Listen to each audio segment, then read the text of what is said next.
Quiero invitarlo a que si trae para tomar anotaciones, saque su libreta, saque su teléfono, saque su lapicero y escriba. Tome notas de este mensaje. Este mensaje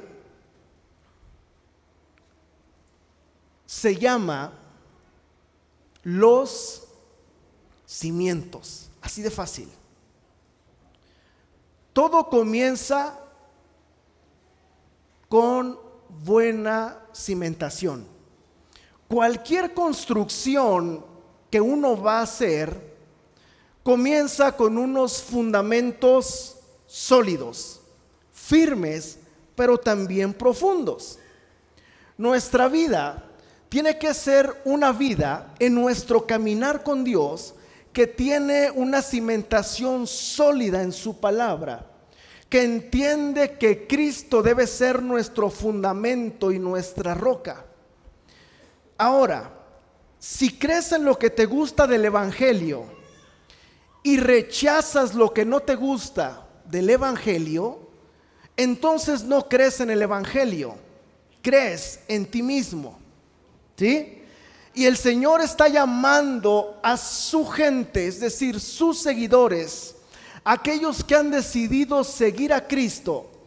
Los está llamando, los ha llamado a seguir a Cristo no por una emoción, sino seguir a Cristo por una convicción. Cuando tú y yo seguimos a Cristo por convicción, nuestra vida va a ser una vida, por ende, que las decisiones que tomemos serán basadas en convicciones fuertes, firmes y sólidas. Así que no podemos jamás construir algo sin un fundamento firme, sólido, pero también profundo. Los cimientos es la base en donde descansa todo el edificio y se tiene que construir a profundidad, pero también se tienen que construir en anchura. Por eso es que Jesús habló en el Evangelio de Mateo capítulo 7 verso 25 lo siguiente, y le quiero pedir que me ayude a leerlo, ¿sí? Dice la Biblia: a cualquiera pues que me oye estas palabras y las pone en práctica. Ahora déjame hacer una pausa aquí. No es suficiente oír la palabra, no es suficiente escuchar la palabra y atesorarla en nuestra mente solamente como información si no la ponemos por práctica. Nuestra vida caminando con Jesús nos llama a empaparnos de su palabra y obedecer su palabra. Santiago lo dice de esta manera. Santiago dice que no seamos oidores, sino hacedores de la palabra. Entonces lo que Jesús está hablando en Mateo capítulo 7 versos 24 al 25 es lo siguiente: a cualquiera pues que me oye estas palabras y las pone en práctica, lo compararé a un hombre prudente que edificó su casa ¿dónde? Sobre la roca. Ahora, estamos poniendo un fundamento en este mensaje, una base. Dice Jesús: cualquiera que me oye estas palabras y las pone en práctica, es decir, si tú escuchas la palabra y la pones en práctica, entonces sucederá lo que a continuación leeremos. Dice la Biblia: si alguno oye estas palabras y las pone en práctica, lo compararé a un hombre prudente que edificó su casa sobre la roca. Descendió la lluvia, como la de ayer, vinieron ríos, soplaron vientos y golpearon contra aquella casa, pero no cayó, porque esa casa estaba cimentada ¿dónde? Sobre la roca. Ahora, ¿sabías tú que esa casa a la que se refiere Jesús eres tú y soy yo? Pero tú decides en qué fundamentar tu vida, si en roca firme o en la arena que cuando viene cualquier viento la destruye. Los cimientos entonces en nuestro caminar con Jesús son una parte críticamente importante en nuestra relación con Dios. Ahora, ¿puedes repetir esto conmigo? Los cimientos son una parte críticamente fundamental en mi relación con Dios. Ahora, hay muchos aquí que ya tienen tiempo caminando con Jesús, años. Y mi oración es que su vida cada vez sea una vida que está bien cimentada en la palabra, que está bien cimentada en la roca. ¿Para qué? Para que ayudes a alguien más a que esa cimentación la puedan lograr ellos en su vida y los ayudes a tener una relación correcta con Dios. Entonces, vámonos al principio. Quiero llevarlo en este mensaje desde el comienzo, donde comenzó todo. Y se lo voy a resumir a continuación, pero no sin antes, quiero que me acompañe a leer lo que dice la Biblia en Romanos capítulo 3, versos 10 al 12. Dice la Biblia en Romanos 10 al 12, 3, 10 al 12, como está escrito: no hay justo ni aun uno. No hay quien entienda. No hay quien busque a Dios. Todos se desviaron. A unas se hicieron inútiles y no hay quien haga lo bueno, ni siquiera uno. Antes de que Cristo naciera y después de que Cristo murió y resucitó, sigue sin haber un solo ser humano que haya vivido hasta el día de hoy sin jamás tener una sola falla. ¿Sí? Según la evaluación de Dios. Y la razón de todo esto es porque cada ser humano que ha nacido, eso lo incluye a usted y me incluye a mí, hemos nacido siendo esclavos del pecado. Ay, pastor, pero yo soy bien buena onda. Además, yo no tengo la culpa de haber nacido esclavo del pecado. Déjame te lo explico. La Biblia dice en Romanos capítulo 6, verso 17, que todos nacimos siendo esclavos del pecado. Adán y Eva, quiero llevarte en este mensaje al principio, donde todo comenzó. Adán y Eva murieron en el momento en el que ellos desobedecieron a Dios. Y Dios les había advertido el desenlace que ellos tendrían si ellos desobedecían la orden que Dios les había dado. La orden que Dios les había dado, usted y yo no la sabemos de memoria. Y es que de todo árbol del huerto podían comer, menos del árbol. Se me distrajo, ¿verdad? Menos del árbol del conocimiento del bien y del mal, ¿verdad?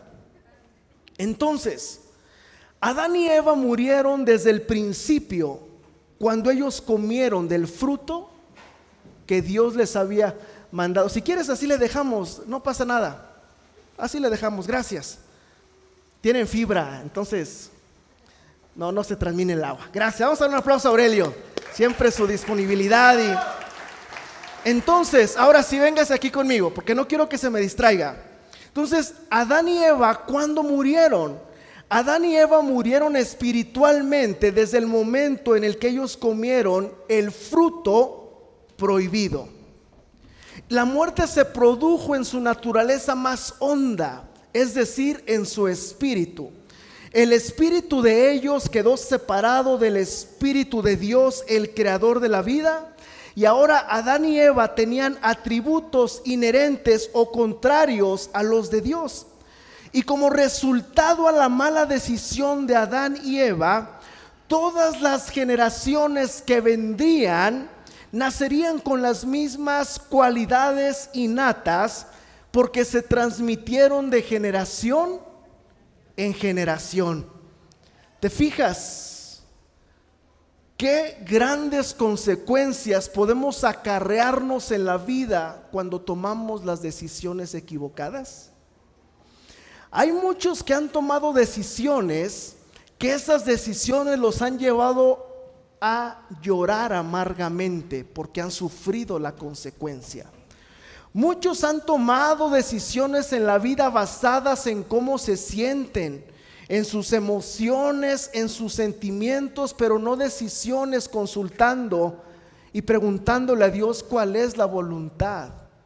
Muchos, aunque dicen conocer la Biblia, toman decisiones que traen consecuencias grandísimas y catastróficas en la vida. Hay muchos que han tomado decisiones pobres en la vida, que han visto cómo no solamente ellos han pagado una consecuencia, pero aún sus hijos y los hijos de sus hijos siguen pagando la consecuencia de esa mala decisión que la persona tomó. Y es justamente lo que sucedió con Adán y con Eva. La humanidad era incapaz de reconocer o de practicar verdaderamente lo que era bueno una vez que ellos comieron de lo que Dios les había prohibido comer. La brújula moral, la brújula interna de Adán y Eva había quedado alterada. Y por consiguiente a esto, solo la influencia de Dios en la tierra traería a los seres humanos a lo que es verdaderamente, lo que es bueno y correcto. El hombre, a partir de que comió del fruto prohibido, de que desobedeció a Dios, quedó siendo gobernado por el pecado. Sin un guía divino, entre el bien y el mal, todo estaba distorsionado. El nuevo Señor y principal agente de influencia de la humanidad era aquel que había poseído a la serpiente, y su nombre era Satanás, el rey de desobediencia. Dios le había dado al hombre la autoridad para gobernar la tierra, pero el hombre decidió darle esa autoridad que Dios le había dado a Satanás. Y es ahí, en ese momento, donde al diablo se le es entregado el gobierno y se le es entregada toda autoridad que Dios le había dado al hombre para que gobernase la tierra. Muchos años después, miles de años después de esto, en Mateo capítulo 7, en Lucas, capítulo 4, verso 6, nos habla cuando Jesús fue llevado y fue tentado por Satanás. Si tú me estás siguiendo, te lo estoy diciendo rápidamente, pero cronológicamente. En Lucas capítulo 4, verso 6, miles de años después, Jesús es tentado por Satanás. Y dice la Biblia que Jesús es llevado a un monte. Probablemente tú ya has escuchado esta historia. Jesús es llevado a un monte, y en lo alto de ese monte Satanás habla y le dice lo que dice en Lucas 4:6. Dice la historia en la Biblia que el diablo le señala a todo el mundo y le dice osadamente: yo te daré poder sobre estos reinos y sobre sus riquezas. ¿Por qué? Porque a mí se me ha sido entregada. Piensa en esto. ¿Por qué el diablo le dijo a Jesús y le estaba ofreciendo todos los reinos de la tierra? Le estaba ofreciendo todo lo que el mundo ofrece si tan solo Jesús le adoraba. Porque a él se le había sido entregado. ¿Cuándo se le fue entregada la autoridad al enemigo, a Satanás? ¿Sabes cuándo sucedió esto? En el huerto del Edén. Cuando Adán y Eva comieron del fruto y desobedecieron a Dios. Entonces Satanás podía decir esto porque a él se le había entregado la autoridad en el jardín del Edén.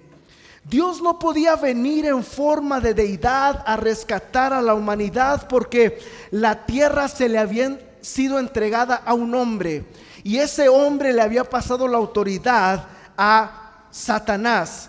Nadie, ningún ser humano podía recuperarla más que uno, que se llama Cristo Jesús. ¿Sí? Entonces Dios, en su plan maravilloso de redención para la humanidad, Él ya había dispuesto, Él ya había planeado recuperar lo que se había perdido, y solamente podía suceder a través del Hijo de Dios. Jesús viene 100% hombre, 100% Dios. En todo el tiempo que estuvo en la tierra no pecó. Fue tentado en algunas ocasiones, pero no pecó. Y Jesús era el único que tenía el poder y cumplía con los requisitos para poder traer a través de su sacrificio salvación y libertad del pecado a la humanidad. A través de Cristo Jesús era la única forma o la única manera en que la maldición de Adán y Eva se rompía, se cortaba. Jesús vino, vivió una vida perfecta, murió en la cruz del Calvario, fue enterrado, fue resucitado al tercer día por el poder del Espíritu Santo, y ahora está a la diestra del Padre intercediendo por cada uno de nosotros, intercediendo por ti, intercediendo por ti, intercediendo por ti, intercediendo por ti. Y Jesús hizo un decreto, Jesús habló esto, y lo encontramos en Romanos capítulo 10, versos 9 al 10. La Biblia dice en Romanos 10, 9 al 10: si confiesas con tu boca que Jesús es el Señor y crees en tu corazón que Dios lo levantó de entre los muertos, serás salvo. Porque con el corazón se cree para justicia, pero con la boca se confiesa ¿para qué? Para salvación. Sabes, iglesia, amigo que nos acompañas en esta tarde, en el momento en el que decidimos recibir a Cristo Jesús en nuestro corazón como nuestro Señor, como nuestro Rey Supremo, es cuando se produce ese milagro asombroso, y nuestra naturaleza de pecado y de muerte en ese momento muere. Así me gusta, simultáneamente, instantáneamente, y nace una persona nueva. ¿No es asombroso esto? Tú te puedes preguntar, pero ¿cómo nace una persona nueva? ¿Cómo? Alguien le dijo a Jesús: ¿cómo me tengo que regresar al vientre de mi madre? Pero a lo que se refiere Jesús es a un nuevo nacimiento espiritual en nuestra vida. ¿Por qué? Porque nuestro cuerpo físico está corrupto porque vivimos en este mundo caído, y un día nos vamos a morir. ¿Sí? Lo importante es saber que cuando muramos, ¿a dónde nos vamos?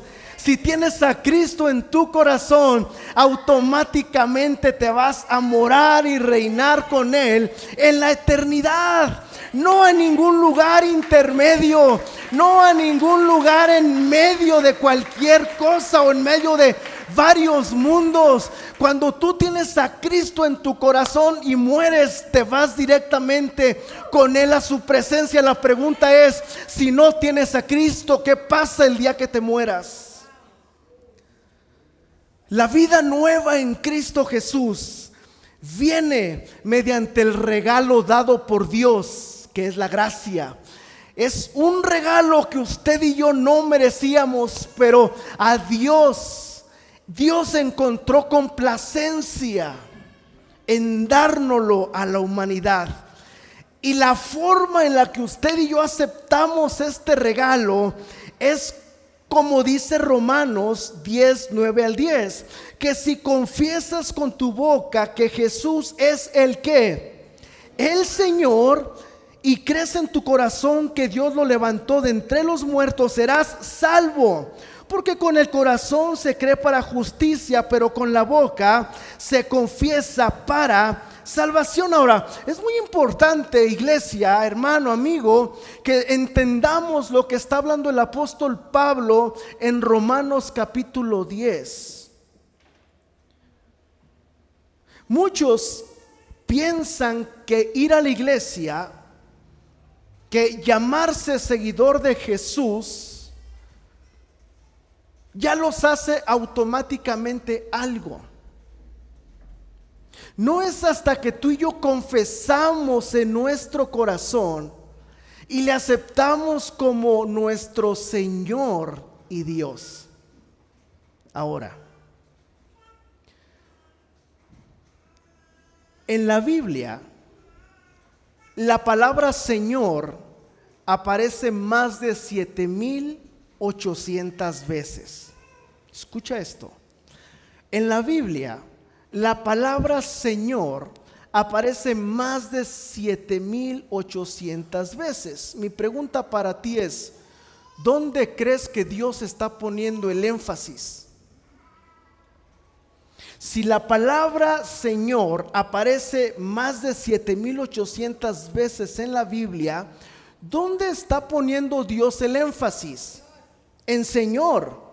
Señor en el griego significa amo, significa dueño y significa supremo en autoridad.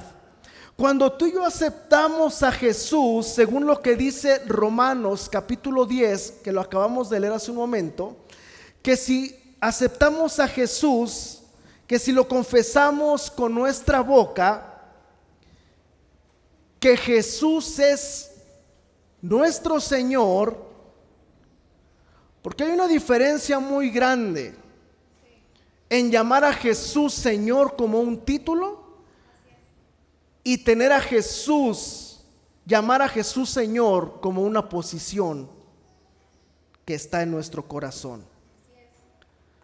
Entonces, Señor declara la posición que Dios tiene en nuestro corazón.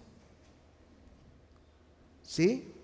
Que si confiesas con tu boca que Jesús es el Señor, Señor tiene que ver con amo, dueño y alguien que tiene suprema autoridad. Señor declara la posición que Él ocupa en nuestra vida. Es cuando tú y yo dejamos que Jesús sea nuestro Señor, hasta cuando podremos participar del beneficio de su obra. Hay muchos que quieren solamente el beneficio de parte de Dios, pero no quieren someter su vida al señorío de Cristo. Hay muchos que quieren el beneficio de Dios, pero no quieren someter su vida a la voluntad de su Padre. La Biblia dice en Colosenses capítulo 2, versos 6 y 7 lo siguiente: ya que ustedes han aceptado a Jesucristo como Señor, vivan como Él quiere y construyan su vida sobre una base sólida, bien arraigada en Cristo. Fortalezcan su fe y vivan en la verdad que se les enseñó y siempre sean agradecidos. Entonces, usted y yo necesitamos entender que nuestro corazón tiene que ser un corazón que se somete al señorío de Cristo. Que nuestro corazón es un corazón que se somete a la voluntad de Dios. Pero, ¿cómo puedo hacer yo esto? O sea, ya entendí que desde el principio Adán y Eva la regaron. Ya entendí que desde el principio Adán y Eva le dieron la autoridad al diablo. Ya entendí que solamente había uno que podía venir a rescatar a la humanidad, fue Cristo. Ya entendí eso, pero ¿cómo le hago? ¿Cómo puedo hacer para dejar que Jesús sea el Señor de mi vida? Número 1, si tú estás tomando notas. Número 1, niégate a ti mismo. Y vamos a ver lo que Jesús le dice a las multitudes. Marcos capítulo 8 versos 34 y 35. ¿Lo puedes leer conmigo? Entonces llamó a la multitud para que se uniera a los discípulos y dijo: si alguno de ustedes quiere ser mi seguidor, déjeme hacer una pausa aquí. ¿Cuántos seguidores de Jesús hay aquí? ¿Sí? Si tú aún no has decidido ser un seguidor de Jesús, hoy es el día de salvación. Hoy Él está tocando a la puerta de tu corazón para que le dejes entrar y darte la oportunidad de nacer de nuevo. Jesús, dice la Biblia, que llamó a la multitud para que se uniera a los discípulos y les dijo: si alguno de ustedes quiere ser mi seguidor, aquí viene lo bueno, tiene que abandonar su propia manera de vivir. Vamos a hacer una pausa. Ay, pastor, pues está difícil. Es que no puedo. Es que el chisme está re bueno y cada que siento una comezón aquí en mi oído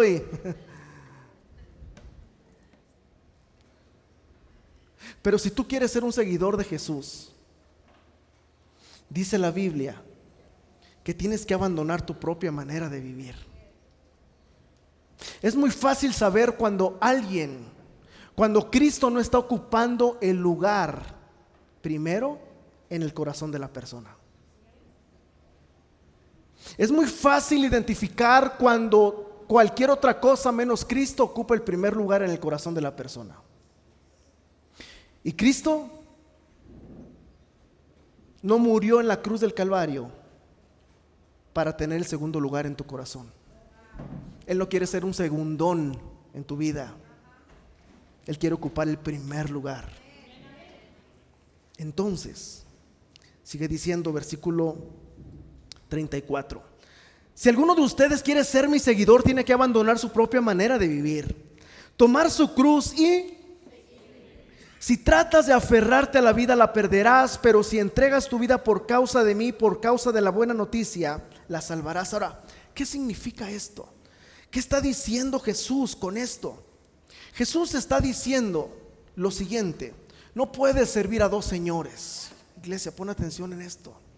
Lo que Jesús está diciendo: no puedes servir a dos señores, porque si tú sirves a dos señores, ten por seguro que con uno vas a quedar mal. Y lo que Jesús está diciendo, en otras palabras, es que no podemos servir a dos señores. Cuando la carne ocupa el primer lugar en nuestro corazón y no el Espíritu de Dios, no Cristo Jesús, vamos a vivir una vida completamente dividida, porque nuestra carne nos pide hacer algo que está muy lejos de lo que Dios me está pidiendo. Y cuando tú decides que tu carne, los deseos de tu carne, con las pasiones de tu carne ocupen el primer lugar en tu corazón, vas a vivir una vida cada vez más alejada de Dios, y una vida más alejada del plan que Dios tiene para tu vida. Quizá por esto Jesús dijo: así que, ¿por qué me llaman Señor, Señor, si no hacen lo que yo les digo? Y muchas veces tenemos una vida religiosa, una vida que vive desde la religión, donde nombramos a Jesús Señor, pero solamente lo hacemos como un título y no desde la posición que Él debe ocupar en nuestro corazón. Y Jesús dijo: ¿por qué me llaman Señor, Señor, si no hacen lo que yo les digo? ¿Sabes que Dios está llamando a su iglesia en este tiempo a vivir por convicciones, a vivir una vida que obedece y vive su palabra, a vivir una vida que entiende que su corazón es un corazón que debe someterse no solamente a la voluntad, pero al señorío de Cristo? Sabes que si solamente llamas Señor, Señor a Jesús, pero son palabras vacías porque no estás dispuesto a morir, a negarte a ti mismo, yo te aseguro que es preferible que le llames maestro a Jesús en lugar de Señor, porque si tú le llamas por lo menos maestro a Jesús, te puedes beneficiar de sus enseñanzas. En Mateo, en Marcos capítulo 8, verso 34, encontramos cómo Jesús es contundente en lo que está hablando. Y está diciendo, el que quiera ser mi discípulo, el que quiera ser mi seguidor, tiene que negarse a sí mismo. Tiene que tomar su cruz y tiene que seguirme. ¿Sabes? He estado meditando en estos días, en estas semanas atrás, en lo siguiente. ¿Cuántos saben lo que es una democracia? Vivimos en un país democrático, no me voy a meter en esos asuntos, por mi bien, ¿sí? Pero vivimos en un país democrático. Y la democracia es el gobierno del pueblo. El pueblo es el que manda, ¿verdad que sí? El pueblo es el que decide, el que toma la decisión. Y como crecimos con ese pensamiento, con esa mentalidad, cuando venimos a los pies de Cristo y no tenemos este fundamento en nuestra vida, queremos traer la democracia al camino de Dios. Es decir, yo soy el pueblo, yo me mando y yo me gobierno. ¿Y cuántas veces vivimos un cristianismo desde esa mentalidad? Señor, este es mi asunto, de aquí para acá tú no te puedes meter. Señor, solamente te permito que te metas y hasta este punto en mi vida. Porque yo soy el que gobierno, yo soy el que mando, yo soy el que me dirijo. Pero el gobierno de Dios no es un gobierno democrático. El gobierno de Dios es un gobierno teocrático. Es un gobierno de rey, donde cada uno de nosotros venimos y nos sometemos debajo de Él.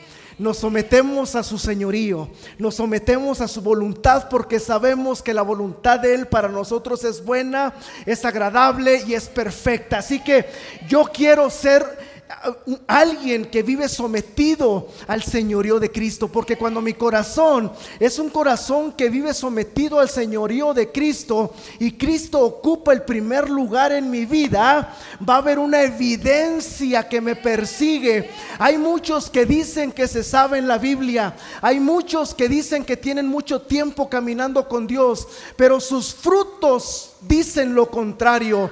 Por eso Jesús dijo, por sus frutos el árbol es conocido, por sus frutos me conocerán. Así que ¿cuáles son los frutos que estás dando? ¿El chisme, la murmuración, la envidia, la discordia?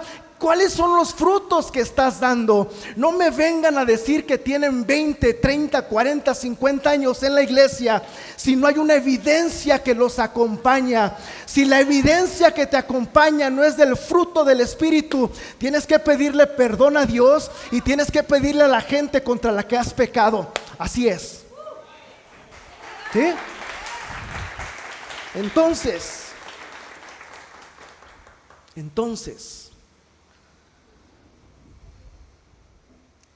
número 2, ya voy a terminar. Número 2, toma tu cruz. Toma tu cruz. Después de esto, Jesús declaró que no era suficiente negarse a sí mismo. Y cuando Jesús dice, tienes que negarte a ti mismo, al decir y tomar tu cruz, no está hablando de la misma cosa. Una cosa es negarse a sí mismo y otra cosa es tomar tu cruz. Ahora, ¿qué implica esto? ¿Qué implica esto? Jesús está diciendo lo siguiente. Y el apóstol Pablo lo pone de la siguiente manera en Gálatas capítulo 2, verso 20. Hay unas versiones que dicen, con Cristo estoy juntamente crucificado. Y ya no vivo yo, mas Cristo vive en mí. Y lo que ahora vivo en la carne, lo vivo en la fe del Hijo de Dios, el cual me amó y se entregó a sí mismo por amor a mí, ¿sí? Y la versión que les quiero compartir dice lo siguiente, ¿me acompañas a leerlo? Gálatas 2:20 dice: mi antiguo yo ha sido crucificado con Cristo. Vamos a hacer una pausa aquí. Siendo honestos, ¿es real esto en tu vida? ¿En nuestra vida? Mi antiguo yo ha sido crucificado. Cuando tú y yo entendemos esto, que nuestro antiguo yo ha sido crucificado con Cristo, la gente se va a dar cuenta: oye, en qué anda metido, mira, ya no habla como hablaba, ya no camina como camina, mira, ya no hace lo que antes hacía. Hay una evidencia. Por eso el apóstol Pablo dice: mi antiguo yo ha sido crucificado con Cristo. Cuando tu antiguo yo ha sido crucificado con Cristo, mira lo que sucede esto. Mira lo que sucede esto. Ya no vivo yo, mas Cristo vive en ¿quién? Mas Cristo vive en mí. Así que vivo en este cuerpo terrenal confiando en el Hijo de Dios, quien me amó y se entregó a sí mismo por mí, por amor a mí. El apóstol Pablo dice: y ya no vivo yo, mas Cristo vive en mí. ¿Sabes que esto debería de ser una declaración nuestra cada día? Esta debería de ser la declaración del que dice ser seguidor de Cristo. Esta debería de ser la declaración de la iglesia: y ya no vivo yo, mas Cristo vive en mí. Si tan solo entendiéramos y permitiéramos que Cristo reinara y morara en nuestro corazón, tuviéramos unas comunidades diferentes, tuviéramos una sociedad diferente, tuviéramos familias diferentes. Pero ¿para cuántos es tan difícil rendirle estas áreas a Dios? Entender que ya no vivo yo, mas Cristo vive en mí. Ya no somos independientes alimentándonos desde el árbol de nuestra propia evaluación sobre lo que es bueno y lo que es malo. Ahora vivimos en Él y vivimos para Él, y nuestra vida se deriva en lo que es Él para nosotros. Iglesia, te quiero animar en esta tarde a que dependamos de la provisión de la cruz. Lo voy a volver a repetir: depende de la provisión de la cruz, porque la provisión de la cruz trajo consigo libertad de la esclavitud, para que ahora pudiéramos vivir una vida completamente libre del pecado. Si me pueden ayudar con el piano, por favor. Gálatas 5:24. Dice la Biblia: pero los que son de Cristo, ¿cuántos son de Cristo? Pero los que son de Cristo han crucificado la carne con sus pasiones pero los que son de ¿quién? Pero los que son de Cristo han sacrificado, crucificado la carne con sus pasiones. Sabes que la cruz nos empodera para vivir una vida en libertad, una vida libre de la carne y del pecado, de las influencias de este mundo. Aceptar a Jesús, aceptar la cruz, no solamente nos hace libres del pecado, pero nos hace vivir una vida en obediencia a Él. Para resumir todo esto, es imposible seguir a Jesús. Es imposible seguir a Jesús y negar tu propio yo. Para seguir a Jesús tienes que negarte a ti mismo. Tienes que estar dispuesto a que muera tu yo.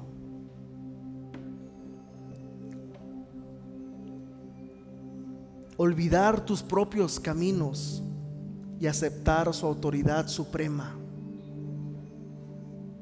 Y tomar la cruz es incorporar su poder para alejarnos del pecado y del sistema de este mundo. La vida, iglesia, la vida que ahora vivimos es por fe en la capacidad de Él. Y actuando Él en y a través de nosotros, nos alimentamos de Él. Qué glorioso paquete de redención nos dio nuestro Dios. Dice la Biblia, y con esto cierro este mensaje. Dice la Biblia en Mateo capítulo 7 versos 21 y 22. Piensa en esto. ¿Quién está ocupando el primer lugar en tu corazón? ¿Es Jesús tu Señor? ¿O es la carne y el viejo hombre quien está ocupando el primer lugar en tu corazón? Dice la Biblia en Mateo 7, 21 y 22. No todo el que me dice Señor, Señor, entrará en el reino de los cielos, sino el que hace la voluntad de mi Padre que está en el cielo. Dice Jesús, no todo el que me dice Señor, Señor, entrará en el reino de los cielos, sino ¿quiénes? Aquellos que hacen la voluntad de nuestro Padre.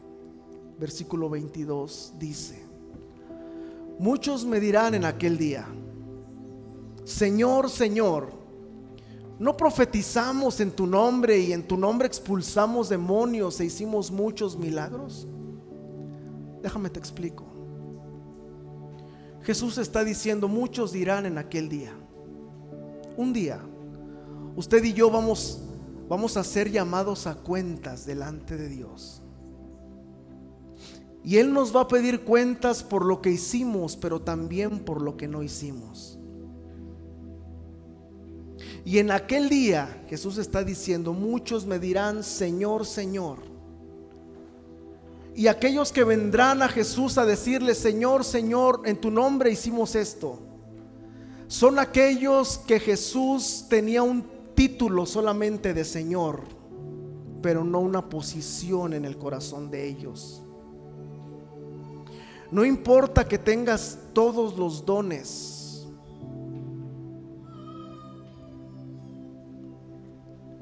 no importa que tengas todos los ministerios, si Jesús no es el Señor y Rey de tu corazón, lo demás es lo de menos, no importa. Señor, en tu nombre echamos fuera demonios. Señor, yo iba todos los domingos a la iglesia y especialmente al de las 12 del día.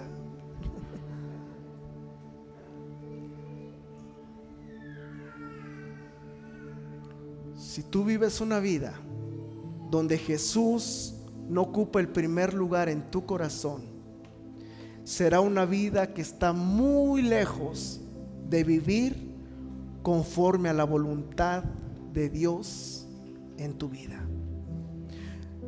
Muchos me dirán en aquel día, Señor, Señor, ¿no profetizamos en tu nombre? Y en tu nombre expulsamos fuera demonios e hicimos muchos milagros. Mira la respuesta de Jesús. Entonces les diré claramente, jamás los conocí.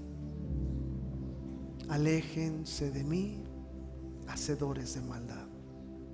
Hay una diferencia muy grande entre esto y cuando el Señor nos llama a cuentas y diga, ven, buen siervo fiel, porque en lo poco fuiste fiel, en lo mucho te pondré. Entra en el gozo de tu Señor.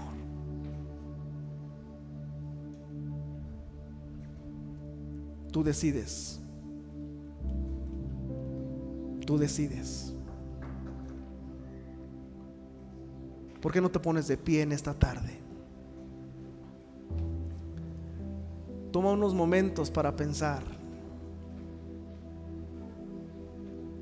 Sé sincero delante de Dios.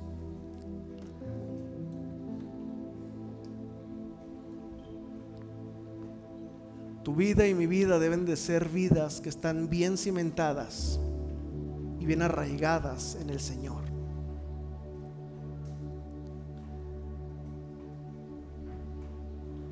Por causa de la desobediencia de Adán, la humanidad sigue viviendo las consecuencias increíbles en sus vidas. Pero el único que tiene el poder para romper con eso es Cristo Jesús.